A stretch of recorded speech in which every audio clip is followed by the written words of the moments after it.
요즘 깜빡깜빡하는 일이 부쩍 늘지 않으셨나요? 분명 뭘 하려고 방에 들어왔는데 막상 들어오니까 뭘 하려고 했는지 기억이 안 나는 거예요. 뭐였더라? 한참을 서 있다가 다시 나오고 이런 경험들 한두 번이 아니시죠? 그런데요, 이런 분들에게 아주 반가운 소식이 있습니다. 올해 초 미국에서 발표된 연구 결과가 있는데요. 어떤 과일을 꾸준히 드시는 분들의 기억력 테스트했는데 성적이 올라갔다는 겁니다. 그것도 50대, 60대 분들이요. 그 과일이 뭐냐고요? 바로 딸기입니다. 네, 우리가 흔히 먹는 그 딸기요. 빨갛고 새콤달콤한 그 딸기가 사실은 머리를 맑게 해주는 아주 특별한 과일이었던 겁니다. 혹시 딸기 하면 그냥 맛있는 과일, 아이들이 좋아하는 과일 정도로만 생각하셨나요? 오늘 이야기를 들으시고 나면 딸기를 다시 보시게 될 겁니다. 오늘은 딸기 이야기를 좀 깊이 해보려고 합니다. 딸기가 우리 몸에 어떻게 좋은지, 특히 나이 드신 분들께 왜 더 좋은지 그 과학적인 이유부터 차근차근 알려드릴게요. 그리고요, 딸기와 함께 드시면 정말 궁합이 잘 맞는 음식이 있습니다. 이걸 같이 드시면 뼈 건강까지 챙길 수 있어요. 골다공증 걱정되시는 분들, 이 조합 꼭 기억해 주세요. 반대로 딸기랑 절대 같이 드시면 안 되는 것도 있습니다. 많은 분들이 습관처럼 하시는 건데 이게 딸기의 좋은 성분을 오히려 방해한다고 해요. 이것도 꼭 짚어드릴게요. 그리고 딸기 드실 때 꼭 조심하셔야 할 분들이 계세요. 특히 혈압약 드시는 분, 신장이 안 좋으신 분, 당뇨 있으신 분, 이분들은 딸기를 어떻게 드셔야 하는지, 얼마나 드셔야 하는지 정확히 알고 계셔야 합니다. 마지막으로 딸기 제대로 씻는 법도 알려드릴게요. 딸기가 농약 잔류량이 높은 과일 1위라는 거 아셨나요? 그래서 씻는 순서가 정말 중요합니다. 순서 하나만 바꿔도 농약 제거 효과가 확 달라진다고 하니까 이 부분도 꼭 챙겨가세요. 자, 그럼 본격적인 이야기를 시작하기 전에 먼저 이런 상황을 한번 떠올려 보세요. 요즘 들어 이름이 잘 안 떠오르시는 분들 계시나요? 분명히 아는 사람인데 이름이 혀끝에서 맴돌아요. 그 사람 있잖아. 그 뭐더라? 이러다가 한참 뒤에야 맞다 하고 떠오르고, 또 어떤 분들이 어제 뭘 먹었는지도 가물가물하다고 하세요. 점심에 뭐 먹었지? 기억 안 나. 이런 일들이 자주 생기면 은근히 불안해지죠. 나이가 들면 누구나 겪는 일이라고 하지만 사실 이게 계속되면 일상생활이 불편해집니다. 약 먹을 시간을 깜빡하기도 하고요. 약속을 잊어버리기도 하고 가스불 끄는 걸 깜빡해서 식은땀 난 적도 있으시죠? 그리고 이런 증상이 계속되면 자신감도 떨어져요. 괜히 위축되고 사람 만나는 것도 꺼려지고 혹시 나도 치매 아닌가 하는 걱정까지 드시는 분도 계시더라고요. 여기에 혈압까지 높으신 분들은 걱정이 배가 됩니다. 고혈압이 오래되면 뇌혈관에도 영향을 준다고 하니까요. 머리가 자주 띵하고 어지럽기도 하고 이런 증상들 그냥 나이 탓이겠거니 하고 넘기기 쉽습니다. 하지만 가만히 두면 점점 더 심해질 수 있어요. 그래서 미리미리 관리하는 게 중요합니다. 그렇다면 왜 나이가 들면 이런 증상이 생기는 걸까요? 우리 뇌는 나이가 들면서 조금씩 변화합니다. 뇌세포 사이의 연결이 느슨해지고 정보를 전달하는 속도도 느려져요. 이건 자연스러운 노화 현상입니다. 그런데 문제는 여기서 활성산소라는 녀석이 끼어든다는 겁니다. 활성산소는 우리가 숨 쉬고 음식을 소화하는 과정에서 자연스럽게 생기는 물질인데요. 젊을 때는 몸에서 이걸 잘 처리합니다. 그런데 나이가 들면 이 활성산소를 처리하는 능력이 떨어져요. 그러면 활성산소가 뇌세포를 공격합니다. 세포막을 손상시키고 세포 안에 중요한 물질들을 망가뜨려요. 이렇게 쌓이고 쌓이면 기억력이 떨어지고 인지 기능이 저하되는 겁니다. 혈관도 마찬가지예요. 활성산소가 혈관벽을 손상시키면 혈관이 딱딱해지고 혈압이 올라갑니다. 뇌로 가는 혈류도 원활하지 않게 되고요. 여기에 식습관까지 안 좋으면 문제가 더 커집니다. 채소나 과일을 잘 안 드시고 기름진 음식을 많이 드시면 몸속 염증이 늘어나요. 이 염증도 뇌 건강에 안 좋습니다. 결국 노화 자체를 막을 수는 없지만 활성산소를 잡아주고 염증을 줄여주는 음식을 잘 챙겨 드시면 뇌 건강을 지키는 데 도움이 됩니다. 이 역할을 아주 잘 해주는 과일이 있어요. 네, 오늘의 주인공 딸기입니다. 딸기가 뇌 건강에 좋다는 건 그냥 하는 말이 아닙니다. 올해 발표된 연구 결과가 이걸 과학적으로 증명했거든요. 2025년 3월, 바로 작년이죠. 미국 샌디에고 주립학교 연구팀이 국제학술지에 발표한 연구가 있습니다. 이 연구는 65세 이상 건강한 성인 35명을 대상으로 8주간 진행됐어요. 참가자들은 매일 동결건조 딸기 분말을 섭취했는데요. 이게 신선한 딸기로 치면 하루에 320g 정도 되는 양입니다. 중간 크기 딸기로 20개 정도 된다고 보시면 됩니다. 8주 후에 어떤 결과가 나왔냐면요. 딸기를 드신 분들의 인지 처리 속도가 눈에 띄게 빨라졌습니다. 인지 처리 속도라는 건 정보를 얼마나 빨리 이해하고 반응하느냐는 건데요. 쉽게 말해서 머리 회전이 빨라졌다는 거예요. 그리고 혈압도 낮아졌습니다. 특히 수축기 혈압이 감소했어요. 고혈압 걱정되시는 분들께 정말 반가운 소식이죠. 같은 해 1월에는 미국 신시내티 대학교에서도 비슷한 연구 결과를 발표했습니다. 이 연구는 50세에서 65세 사이에 약간의 인지기능 저하가 있는 분들 대상으로 했는데요. 딸기를 꾸준히 드시는 분들이 기억력 테스트에서 성적이 올라갔고 우울 증상도 줄었다고 합니다. 연구팀은 딸기 섭취가 치매 위험을 줄이는데 기여할 수 있다고 결론을 내렸어요. 이런 효과가 나타나는 이유가 뭘까요? 바로 딸기에 들어있는 특별한 성분들 때문입니다. 첫 번째는 안토시아닌입니다. 딸기의 빨간색을 만드는 색소인데요. 이 안토시아닌이 강력한 항산화 작용을 합니다. 아까 말씀드린 활성산소, 이걸 잡아주는 거예요. 뇌세포를 보호하고 혈관도 깨끗하게 해줍니다. 두 번째는 비타민 C입니다. 딸기의 비타민 C 함량은 정말 대단해요. 레몬의 2배, 귤의 1.5배, 사과의 무려 10배나 됩니다. 중간 크기 딸기 5개에서 6개만 드셔도 하루 필요한 비타민C를 다 채울 수 있어요. 비타민C도 강력한 항산화제입니다. 면역력을 높여주고 피부 건강에도 좋고요. 스트레스 받을 때 체내에서 비타민C가 많이 소모되는데 딸기로 이걸 보충할 수 있습니다. 세 번째는 엘라그산이라는 성분입니다. 이건 암세포의 성장을 억제하는 효과가 있다고 알려져 있어요. 물론 딸기만 먹어서 암을 예방할 수는 없지만 건강한 식단의 일부로 딸기를 드시면 도움이 됩니다. 그리고 딸기에는 펙틴이라는 식이섬유도 풍부합니다. 펙틴은 장에서 수분을 흡수해서 변을 부드럽게 만들어줘요. 변비 있으신 분들께 정말 좋습니다. 장이 편해지니까 아침마다 속이 가볍고 기분도 좋아지시더라고요. 눈 건강에도 좋습니다. 안토시아닌이 망막의 시각색소 재생을 도와줘요. 어두운 데서 잘 안 보이시는 분, 눈이 쉽게 피로해지시는 분들께 딸기가 도움이 됩니다. 이렇게 좋은 점이 많은데 열량은 어떨까요? 딸기 100g에 고작 27칼로리밖에 안 됩니다. 부담 없이 드실 수 있는 거예요. 자, 그러면 딸기를 어떻게 드시는 게 좋을까요? 실제로 생활에서 활용하실 수 있는 방법을 알려드릴게요. 가장 좋은 방법은 생으로 드시는 겁니다. 딸기는 생으로 드실 때 영양소 흡수율이 가장 높아요. 특히 비타민C는 열에 약해서 가열하면 상당 부분이 파괴됩니다. 신선한 딸기를 깨끗이 씻어서 그대로 드시는 게 최고입니다. 씹기가 불편하신 분들은 딸기를 작게 잘라서 드시거나 포크로 가볍게 으깨서 드셔도 됩니다. 그리고 딸기와 궁합이 정말 잘 맞는 음식이 있어요. 바로 우유입니다. 딸기에는 단백질이 부족한데 우유가 이걸 보충해 줍니다. 딸기의 신맛이 우유와 만나면 부드럽게 중화되고요. 더 중요한 건 딸기에 들어있는 구연산이 우유의 칼슘 흡수를 촉진한다는 것입니다. 골다공증 예방이 필요한 시니어분들에게는 딸기 우유는 맛과 건강을 동시에 챙길 수 있는 좋은 조합이에요.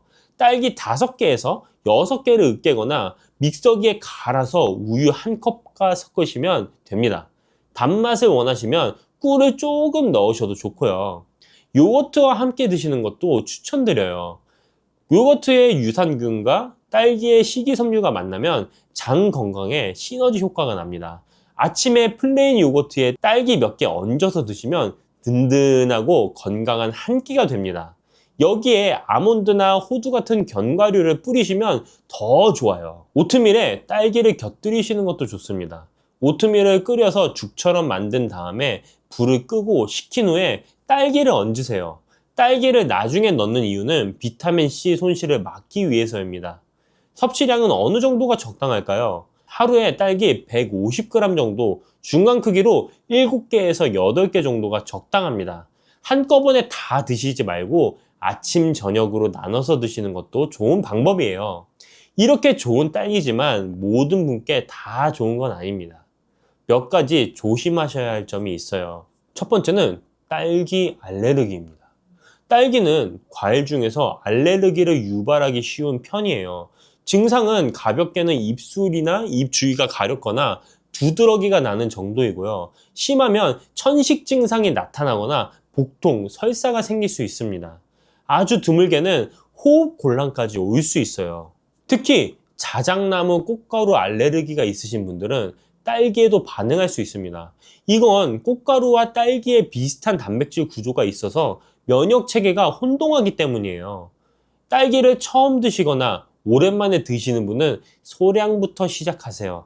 몇 개 드셔보시고 이상이 없으면 양을 점차 늘리시는 게 안전합니다.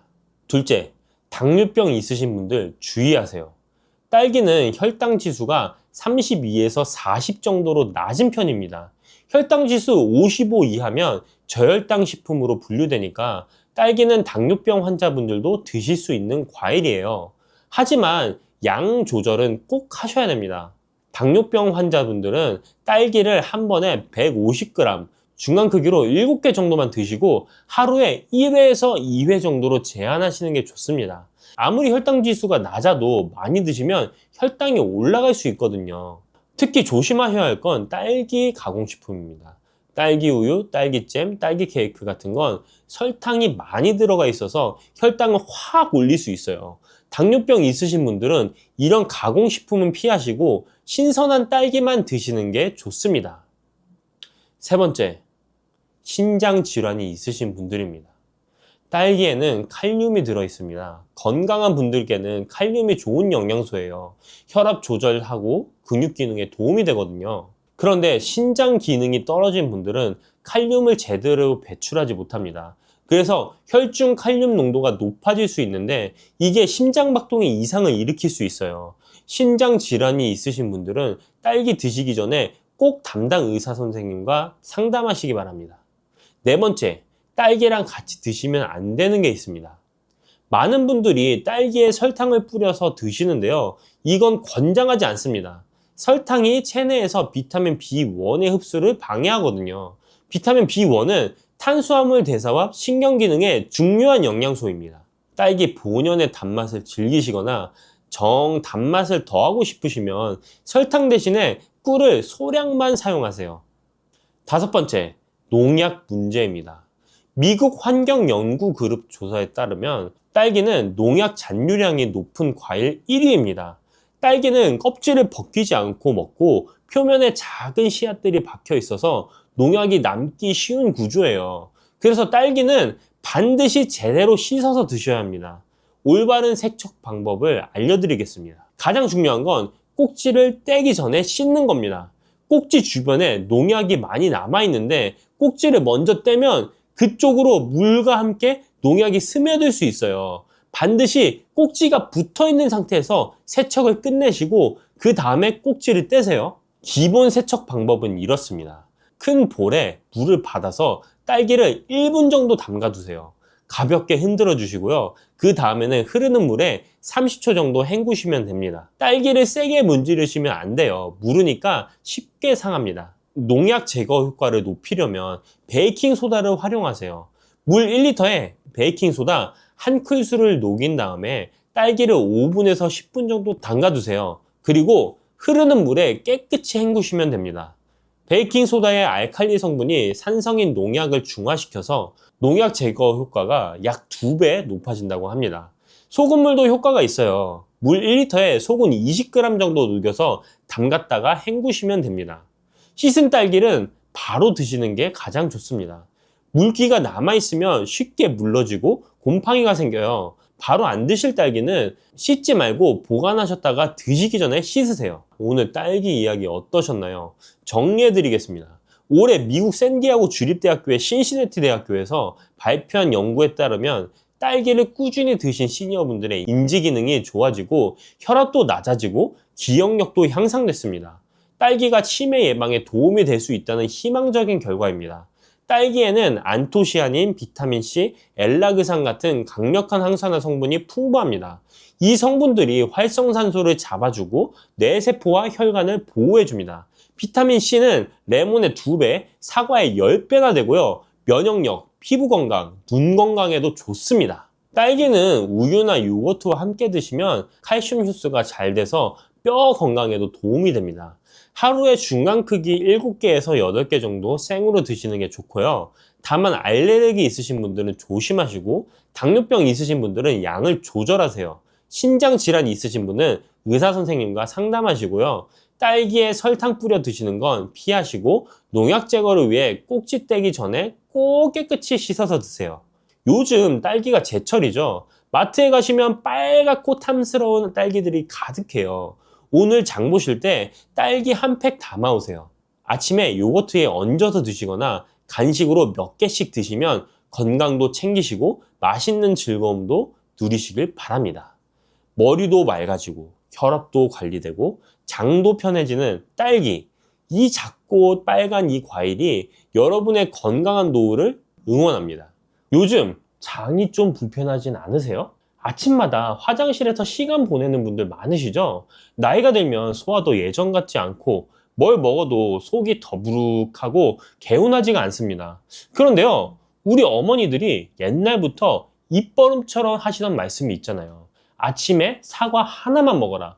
저도 어렸을 때는 그냥 잔소리인 줄 알았어요. 그런데 이게 정말 과학적으로 증명된 이야기라는 걸 나이 들어서야 알게 됐습니다. 서양에는 이런 속담이 있습니다. 하루에 사과 1개면 의사 얼굴이 파래진다. 영어로는 An apple a day keep the doctor away 라고 하죠. 그냥 옛날 사람들이 지어낸 말일까요? 아닙니다.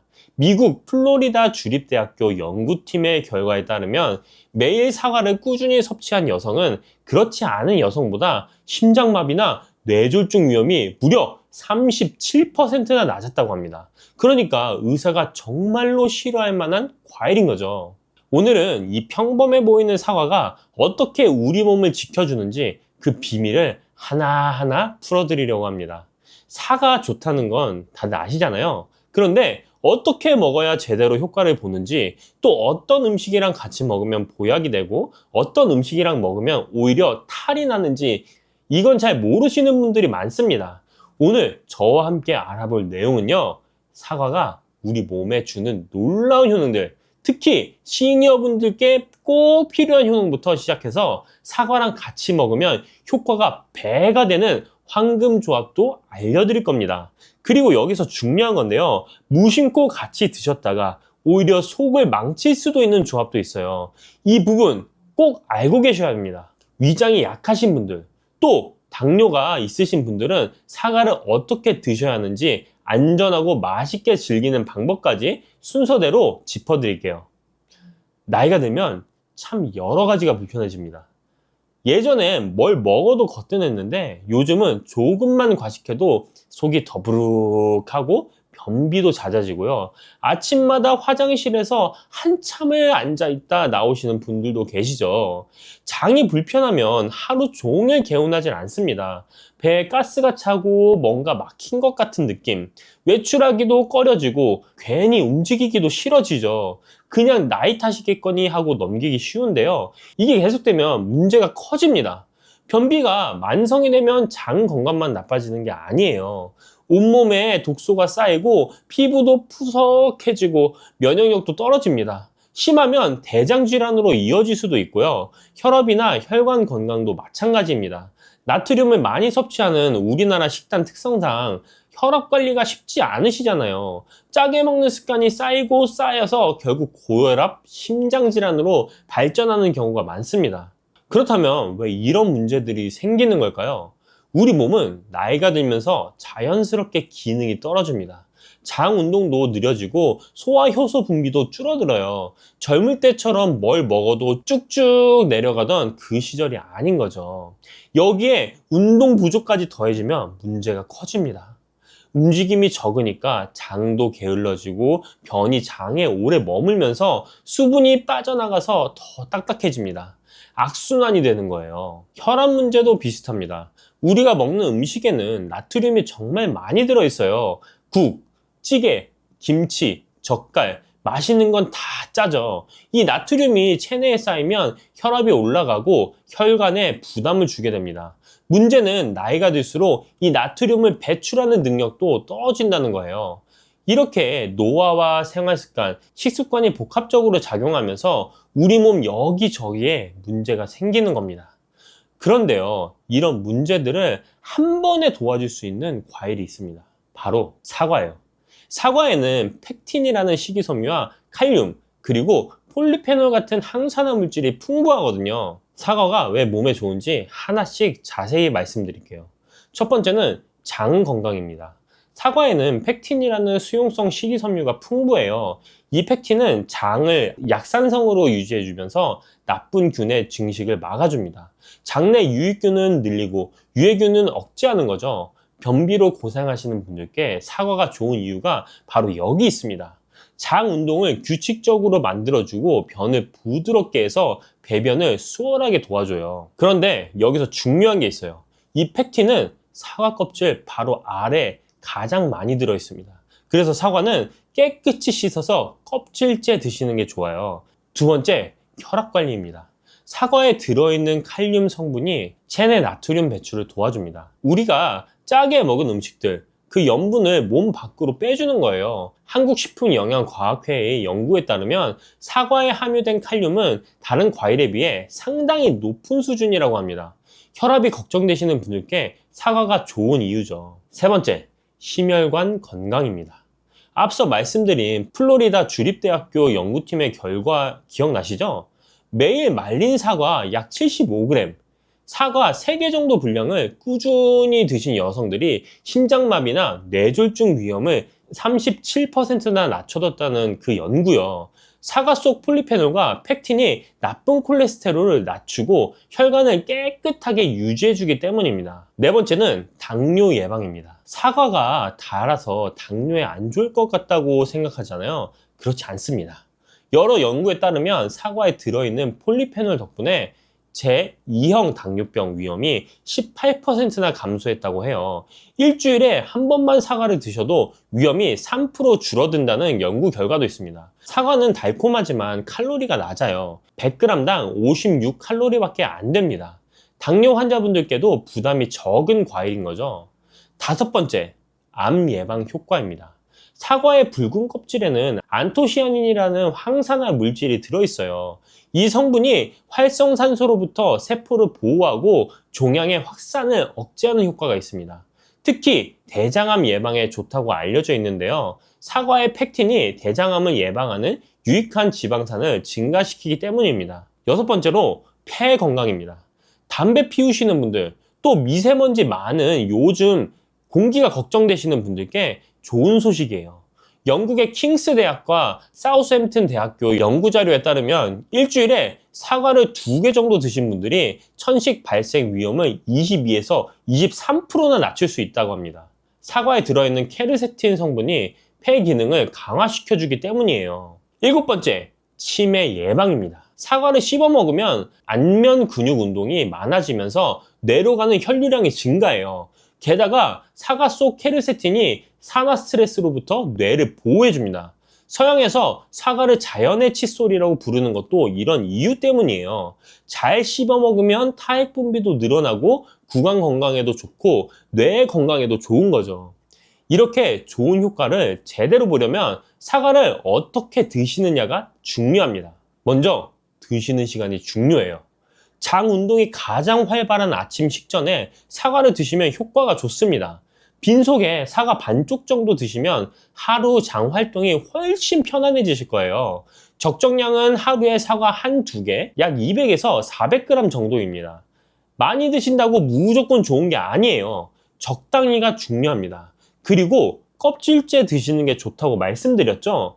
농약이 걱정되시면 흐르는 물에 깨끗이 씻어주시고요. 베이킹소다를 푼 물에 담갔다가 헹궈주시면 더 안심이 됩니다. 자, 이제 사과랑 같이 먹으면 효과가 배가 되는 황금 조합을 알려드릴게요.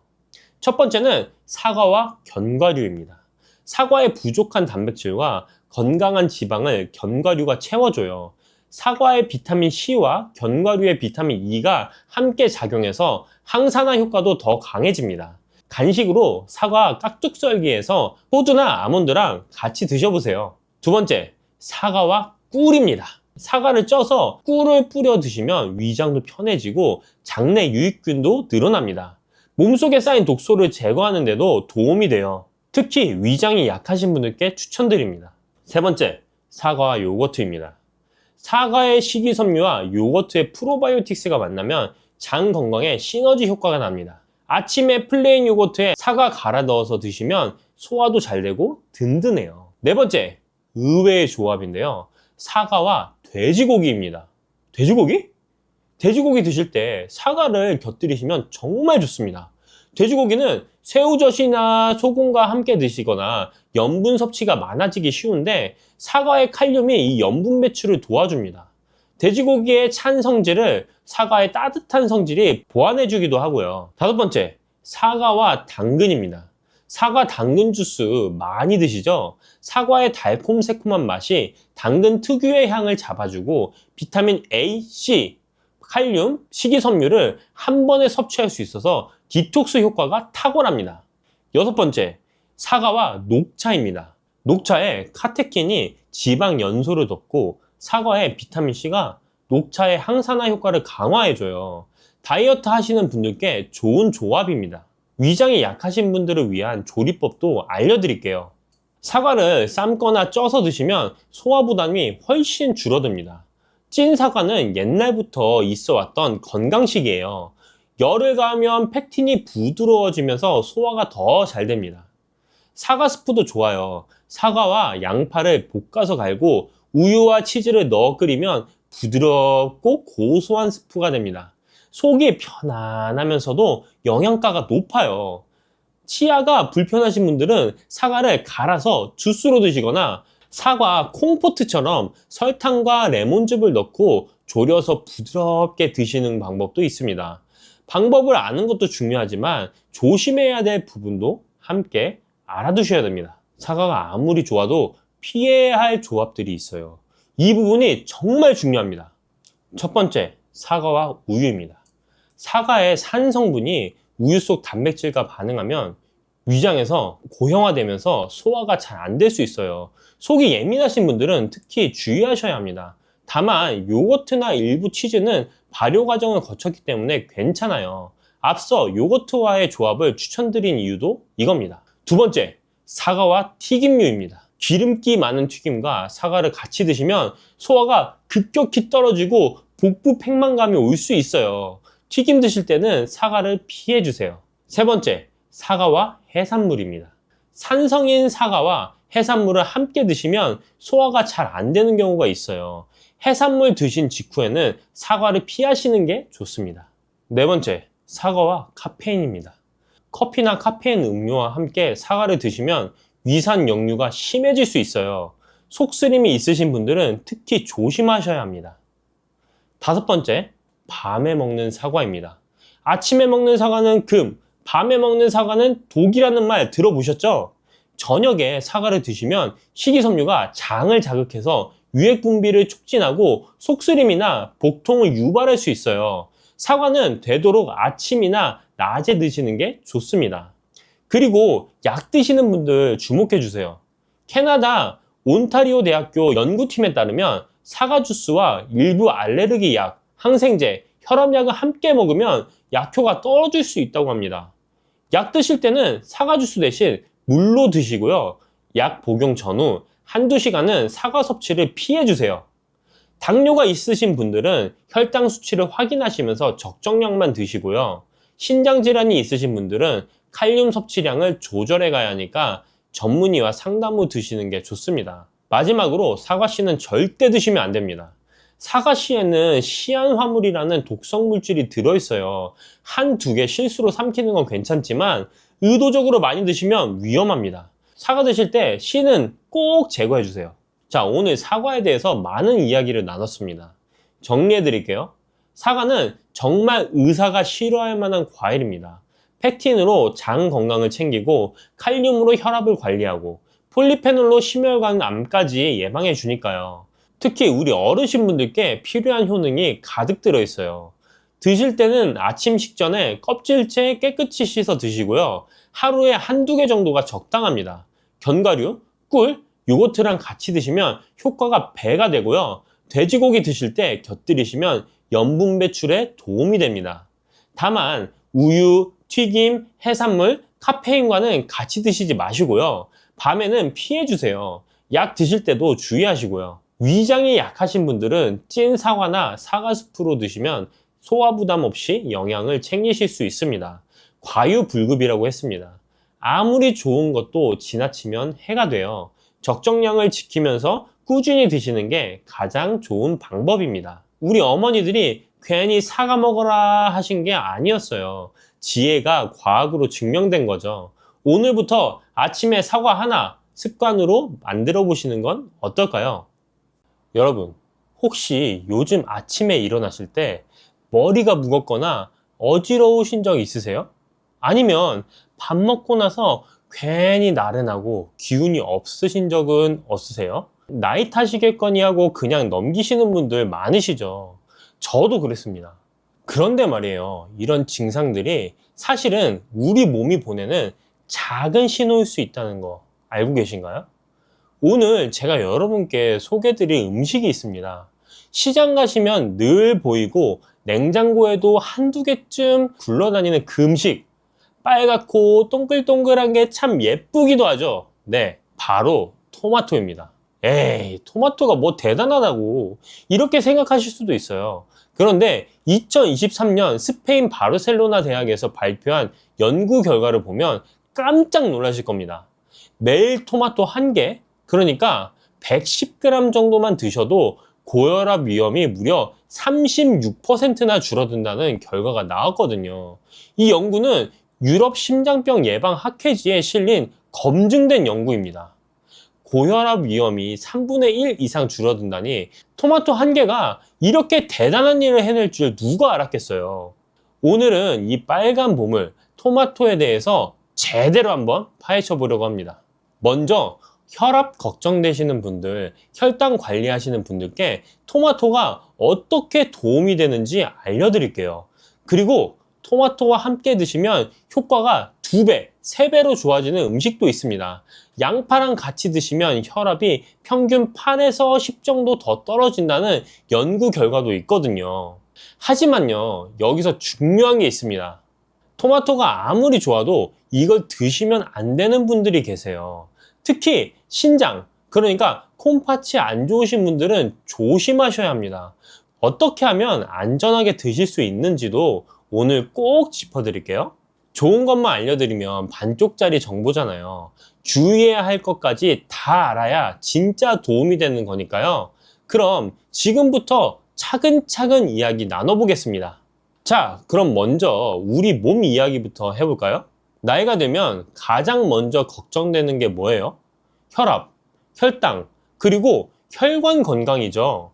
예전엔 밥 먹고 나서 그렇게 나른하지 않았는데 요즘은 식사 후에 유독 피곤하고 졸리신 분들 계시죠?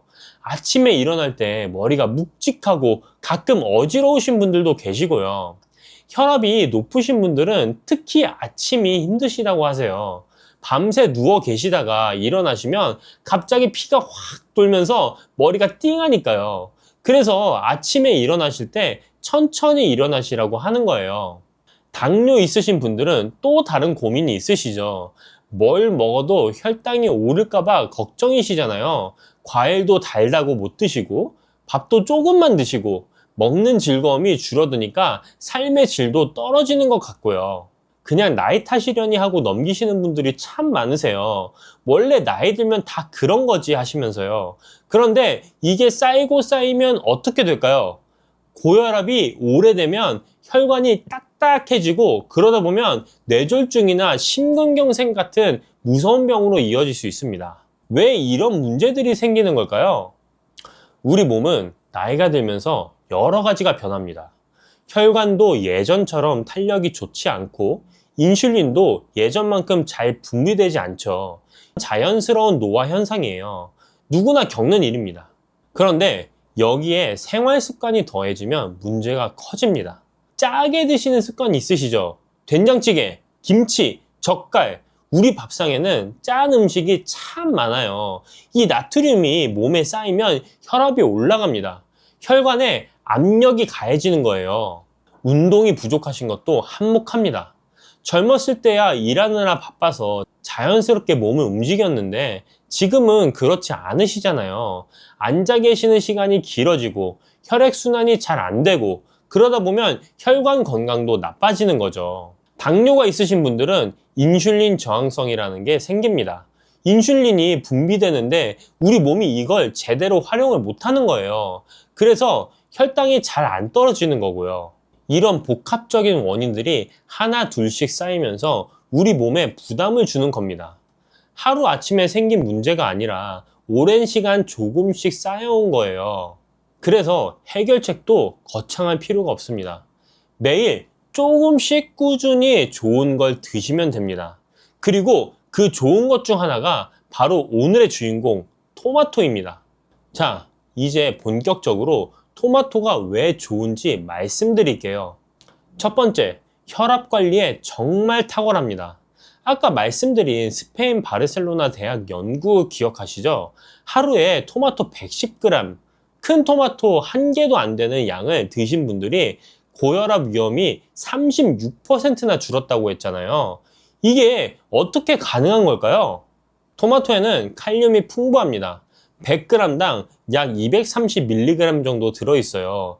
이 칼륨이 우리 몸에서 나트륨을 밖으로 내보내주는 역할을 합니다.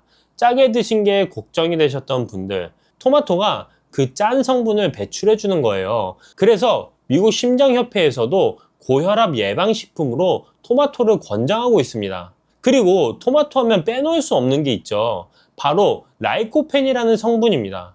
토마토가 빨간 이유가 바로 이 라이코펜 때문이에요. 이 성분이 혈관을 확장시켜주고 혈액이 잘 흐르게 도와줍니다.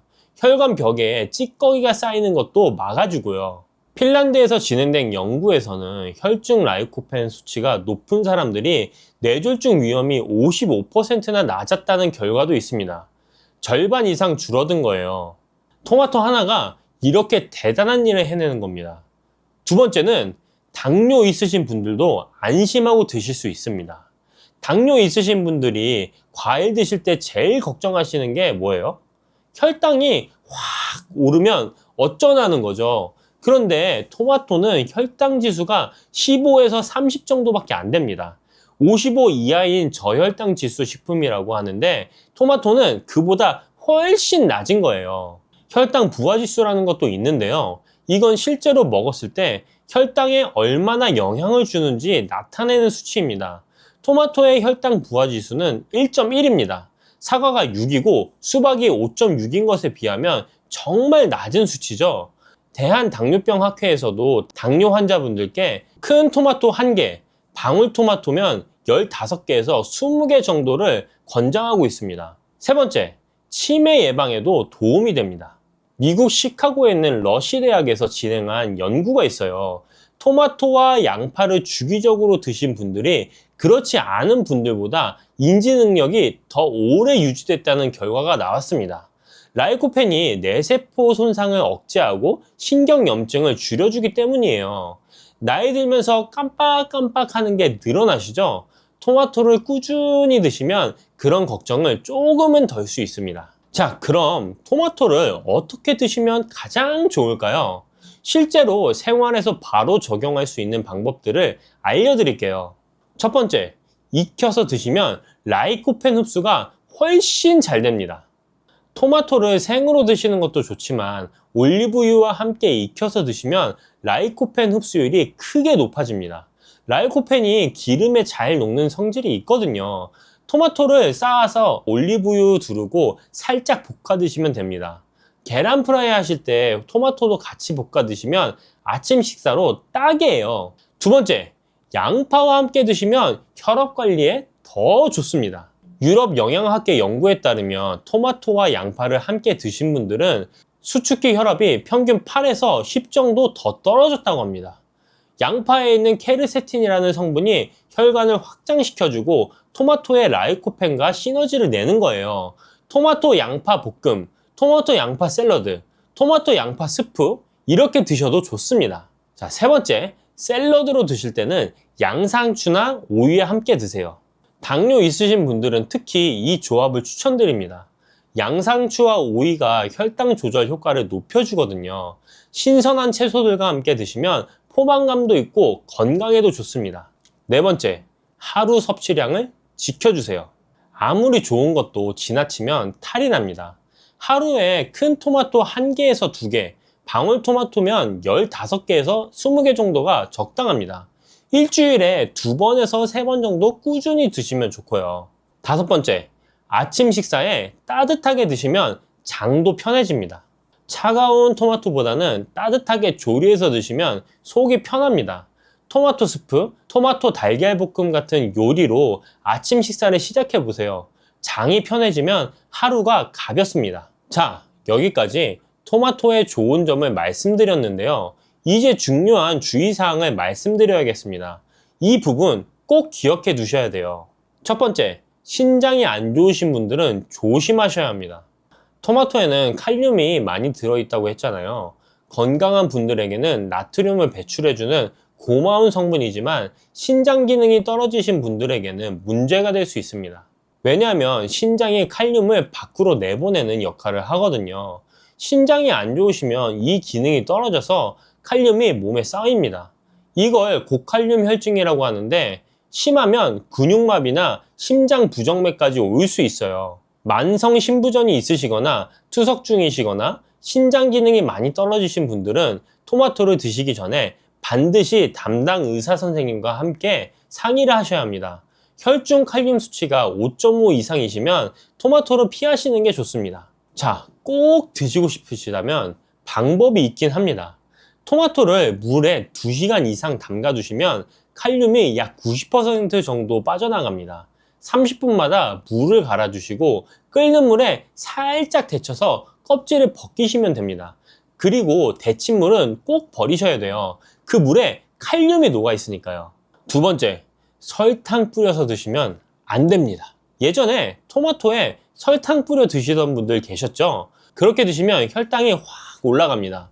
당뇨 있으신 분들은 특히 조심하셔야 돼요. 시판되는 토마토 주스도 설탕이나 시럽이 들어간 제품이 많으니까 꼭 무가당 제품을 고르셔야 합니다. 세 번째, 말린 토마토, 건 토마토는 주의하세요. 말리면 수분이 빠지면서 당분이 농축됩니다. 그래서 생토마토보다 혈당을 많이 올릴 수 있어요. 당뇨 있으신 분들은 생토마토로 드시는 게 좋습니다. 네 번째, 공복에 드시면 속이 불편하실 수 있습니다. 토마토는 산성이 좀 있는 음식이에요. 빈속에 드시면 속이 쓰리거나 불편하실 수 있습니다. 역류성 식도염이 있으신 분들도 토마토를 피하시는 게 좋고요. 식사 중간이나 식후에 드시면 괜찮습니다. 다섯 번째, 혈압약 드시는 분들은 참고하세요. 토마토가 혈압을 낮춰주는 효과가 있다 보니 혈압약과 함께 드시면 혈압이 너무 떨어질 수도 있습니다. 물론 토마토 한두 개로 그렇게까지 되진 않겠지만 혹시 어지러우시거나 기운이 없으시면 담당 의사 선생님께 말씀하시는 게 좋습니다. 토마토는 혈압 관리에 정말 좋은 음식입니다. 스페인 바르셀로나 대학 연구에서 하루에 110g, 토마토는 한 개만 드셔도 고혈압 위험이 36% 줄어든다는 결과가 나왔고요. 핀란드 연구에서는 뇌졸중 위험이 55%나 낮아진다는 결과도 있었습니다. 당뇨 있으신 분들도 안심하고 드셔도 됩니다. 혈당 지수가 15에서 30으로 매우 낮고 혈당 부하 지수도 1.1밖에 안 되거든요. 대한당뇨병 학회에서도 권장하는 식품입니다. 드실 때는 올리브유와 함께 익혀서 드시면 라이코펜 흡수가 잘 되고 양파와 함께 드시면 혈압 관리에 더 효과적입니다. 다만 신장이 안 좋으신 분들은 주의하셔야 합니다. 칼륨이 많아서 고칼륨 혈증 위험이 높으니까요. 꼭 담당 의사 선생님과 상의하고 드세요. 설탕 뿌리지 마시고 공복에는 피하시고 하루에 한두 개 정도 적당히 드시면 됩니다. 우리 어르신들 건강 챙기시느라 이것저것 신경 쓰실 게 많으시죠? 근데 너무 어렵게 생각하지 마세요. 냉장고에 있는 토마토 하나 오늘 저녁에 볶아서 드셔보세요. 작은 것부터 시작하면 됩니다. 코막힘 10년 방치하면 뼈를 깎아내야 됩니다. 오늘 정말 중요합니다. 코가 답답하고 아침마다 목이 칼칼 하시는 분 정말 많으시거든요. 대부분 그냥 넘기시는데 그럼 안 됩니다. 왜 그런지 지금 제가 말씀드릴게요. 지금 한번 해보세요. 한쪽 코를 막고 숨을 쉬어보시는 거예요. 공기가 시원하게 들어오시나요? 막히는 느낌이 있으시다면 비염이 있으신 겁니다. 근데 많은 분들이 이걸 모르고 계세요. 몇십 년 넘게 코 막힌 상태로 사시면서 본인은 원래 이런 줄 아시는 거예요. 이게 바로 익숙함의 함정입니다. 오래되다 보니까 힘든 줄도 모르고 치료할 생각도 안 하시는 거죠. 근데 이게 왜 문제가 되냐면 여기서부터 잘 들으셔야 됩니다. 아침에 일어나면 목이 바짝 마르고 칼칼하시죠? 낮에도 괜히 멍하고 피곤하시고요. 이런 분들이 대부분 코로 숨을 제대로 못 쉬고 계신 겁니다. 이런 경우 대부분 70에서 80% 이상은 밤에 잘 때 입을 벌리고 주무셔서 그래요. 밤새 입으로 숨을 쉬시니까 숙면을 못 하시는 거예요. 코가 막히면 코골이가 생기고요. 심하면 수면 무호흡 증상까지 있습니다. 이건 정말 심각한 건데요. 정작 자신은 모르세요. 하지만 뇌는 알고 있습니다. 뇌가 쉬지 못하는 겁니다. 그러니까 아무리 오래 주무셔도 개운하지가 않으시죠. 낮에 자꾸 졸리시고 집중이 안 되시고 머리가 멍하신 거예요. 이게 다 코에서 시작되는 겁니다. 근데 많이들 이 부분을 잘못 알고 계세요. 코 좀 막히면 어때? 그냥 사는 거지 하시는 분들 많으시거든요. 근데요, 비염을 치료 안 하고 그냥 두시면 코 안에 있는 점막이 점점 두꺼워집니다. 처음엔 살짝 부어있는 정도인데 이게 10년, 20년 지나면 점막이 점점 딱딱하게 굳어서 엄청 두꺼워지는 거예요. 이렇게 되면 약을 써도 안 듣습니다. 그때는 수술해서 점막을 긁어내야 돼요. 그것뿐만이 아닙니다.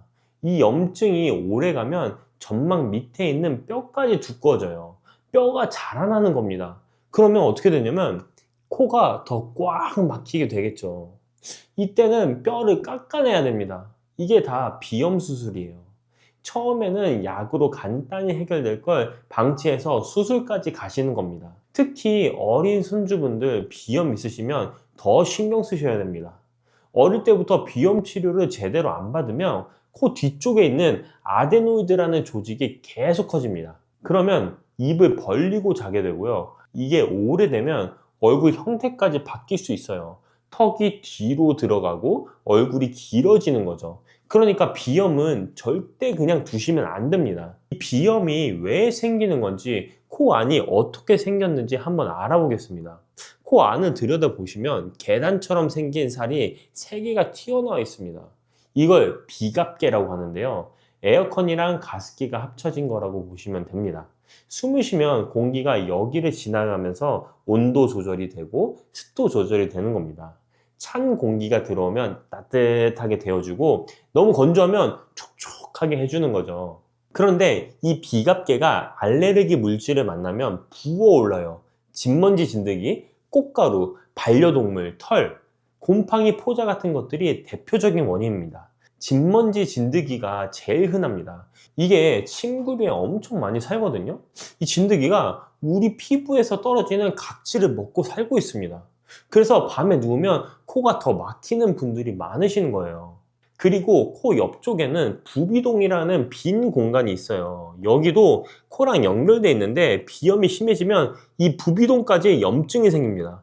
이게 바로 축농증이에요. 부비동에 고름이 차는 거죠. 그러면 얼굴이 묵직하게 아프고 노란 콧물이 나오고 냄새도 잘 못 맡게 됩니다. 그래서 제대로 관리를 하시면 뭐가 달라지느냐? 이게 정말 중요하죠. 코 세척을 꾸준히 하시고 환경 관리를 잘 해주시면 2주 안에 아침이 달라지기 시작합니다. 일어났을 때 목이 덜 마르시고 머리가 맑아지시는 게 느껴지실 겁니다. 코가 뚫리니까 밤에 숙면을 하시게 되는 거예요. 숙면을 하시니까 낮에 피로감이 확 줄어들고요. 집중력도 좋아집니다. 실제로 비염 치료를 제대로 받은 학생들은 성적이 올라간다는 연구 결과도 있습니다. 어른들도 마찬가지예요. 업무 능률이 확 올라가고 만성 피로가 없어지고 머리가 맑아지는 거죠. 코 하나 뚫렸을 뿐인데 삶의 질이 확 달라지는 겁니다. 그리고 아침마다 목에 가래가 껴서 캑캑 하시던 분들 이것도 많이 좋아지게 돼요. 코에서 내려오는 콧물이 줄어드니까 목도 편안해지는 거예요.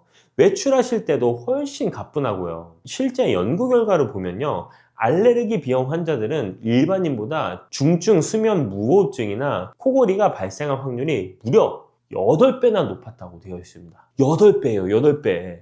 비염을 제대로 치료 안 하면 수면의 질이 떨어지기 때문에 우울증 위험도 정말 높아지는 겁니다. 그리고 제가 오늘 알려드릴 코 세척, 미국 FDA에서도 공식적으로 권장하는 치료법입니다. 수많은 이비인후과 학회에서도 집에서 안전하게 할 수 있는 가장 효과적인 방법으로 추천하고 있습니다. 이제 비싼 치료 받으실 필요 없이 집에서 매일 해주시면 되는 겁니다. 그럼 어떻게 하면 될까? 궁금해 하시는 분들을 위해서 제가 구체적으로 말씀드리겠습니다. 자, 첫 번째, 생리식염수 코 세척입니다. 제가 실제로 사용하고 있는 거 지금 가지고 왔는데요, 이비인후과에서 받은 생리식염수예요.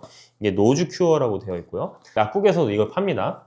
이 안에 보통 어떤 게 들어있냐면 코 세척 전용 소금포 여기에 넣어가지고 할 수 있게끔 되어 있습니다. 물 같은 경우는 240ml 정도가 들어있어요. 반 정도는 한쪽 오른쪽 코에 하고 반 정도는 왼쪽 코에 할 수 있게끔 하는 겁니다. 그래서 이렇게 뚜껑을 여시면 빨대처럼 되어 있고, 자, 열면은 이쪽에서 물이 나와요. 그래서 얘를 이렇게 넣고 짜면은 그대로 코로 들어가는 겁니다. 코로 이렇게 슉슉 넣게끔 되어 있습니다. 코 세척 전용 소금포인데 집에서 쓰는 천일염을 쓰시면 절대 안 됩니다. 코 세척용 소금포를 사용하시길 바랍니다. 하나 사면은 한 1년 정도 쓰실 수 있는 정도의 양이라고 볼 수 있습니다. 끓여서 식힌 물이나 생수, 정수기물을 쓰시면 되는데요. 저 같은 경우는 여기다가 정수기로 찬물을 반 정도 넣고 그리고 나머지를 뜨거운 물을 넣어요. 왜냐면은 정수물도 굉장히 좀 미지근해서 좋긴 하지만 따뜻하게 저는 코 세척을 하기 위해서 그렇게 하고 있습니다. 이 코 세척기를 사용하실 때 가장 주의하셔야 될 거는 수돗물은 절대 쓰시면 안 됩니다. 자, 이 안에 끓여서 식힌 물이나 생수, 정수기 물을 쓰시면 됩니다. 이 물에다가 소금포를 넣고 녹이시면 되는데요, 코 세척할 때 물이 너무 차가우면 코가 자극받아서 오히려 좀 더 불편하실 수 있습니다. 이거 하실 때는 얘를 짜시면서 소리를 소리를 좀 내주세요. 얘를 짜시면서 소리를 내시면 오른쪽 코에 넣으실 때 이게 그대로 왼쪽으로 해서 물이 그대로 나와줘요. 그대로 이렇게 한번 회전해서 이쪽으로 나오는 겁니다. 그럼 세척이 완전히 잘 될 수 있겠죠? 눈금의 반 정도를 얘를 누르면서 소리를 내면서 빼내주시고 나머지 반은 왼쪽 코를 하시면서 누르시면서 하시면서 이렇게 빼내주시면 됩니다. 코 세척을 하는 방법을 알려드렸었는데 여기서 정말 중요한 팁을 하나 알려드리겠습니다. 이 코 세척을 하시고 나서도 물을 잘 빼셔야 됩니다. 코 안에 동굴처럼 생긴 공간이 여러 개 있는데 각도가 다 달라요. 그냥 코를 풀면 일부만 나옵니다. 그래서 다양한 각도로 코를 풀어주셔야 돼요. 고개를 숙여서 한번, 옆으로 돌려서 한번, 고개를 젖혀서 한번, 이렇게 여러 방향으로 해주는 게 훨씬 잘 빠집니다. 고개를 숙여서 했을 때는 숙여서 이렇게 다 코를 풀어주시고, 그리고 옆으로 도셨을 때는 오른쪽으로 고개를 돌리셔서 오른쪽 콧구멍을 막고 그대로 하시면은 이게 다 나오고, 왼쪽 하실 때는 다시 왼쪽으로 돌려서 오른쪽 콧구멍에 힘을 주셔서 탁 빼내주시고, 그리고 뒤로 한번 젖히셔서 오른쪽 가면은 오른쪽 콧구멍 맞고, 이거서 흥해가지고 딱 풀어주시고, 왼쪽으로 돌면은 오른쪽에 있는 코로 힘을 흥 주시면은 여기서 다 빠져나가는 겁니다. 마지막에는 코를 살짝 당기면서 빨아들이듯이 해주시면 끈적한 것들까지 다 빠져나갑니다. 축농증 있으신 분들은 이렇게 하시면 얼마나 많이 나오는지 깜짝 놀라실 겁니다. 자, 두 번째는 환경 관리예요. 비염이 있으신 분들 밤에 누우면 유독 코가 더 막히시죠. 진먼지 진드기가 엄청 많아서 그런데요, 침대랑 이불에 특히 많이 삽니다. 이 녀석들을 잡는 방법은 아주 간단합니다. 60도 이상 뜨거운 물에서 죽거든요. 그러니까 침구류 빨래 하실 때 세탁기 온도를 60도로 맞춰주세요. 세제 없이 그냥 뜨거운 물로만 돌리셔도 됩니다. 다만 조심하셔야 할 부분이 있습니다. 자, 첫 번째는 귀에 물이 잘 들어가시는 분들, 코 세척은 살살 해주셔야 합니다. 또한 중이염이 있으신 분들은 코 세척을 안 하는 게 좋아요. 코와 귀가 연결되어 있어서 귀로 물이 넘어갈 수도 있습니다. 자, 두 번째, 가습기를 조심하셔야 됩니다. 코가 건조하니까 가습기를 틀어야지 하시는 분들 많으신데요, 진먼지 진드기는 습기를 먹고 살아요. 습도가 50%가 넘어가면 진드기가 엄청 번식합니다. 그리고 곰팡이도 잘 생기고요. 그러니까 비염 있으신 분들은 가습기보다는 물을 자주 드시는 게 훨씬 좋습니다. 코 안이 건조하시면 코 세척 후에 바세린을 면봉에 묻혀서 코 안쪽에 살짝 발라주시면 촉촉하게 유지되실 겁니다. 자, 비염은 방치하시면 절대 안 됩니다. 익숙해져서 괜찮다고 느끼셔도 밤마다 코가 막히면 숙면을 못 하시는 거예요. 숙면을 못 하시면 낮에 피곤하시고 오래되면 점막이 굳어서 수술까지 가실 수 있습니다. 오늘 알려드린 방법으로 코 세척을 한번 해보세요. 2주 만에 아침이 달라지실 겁니다.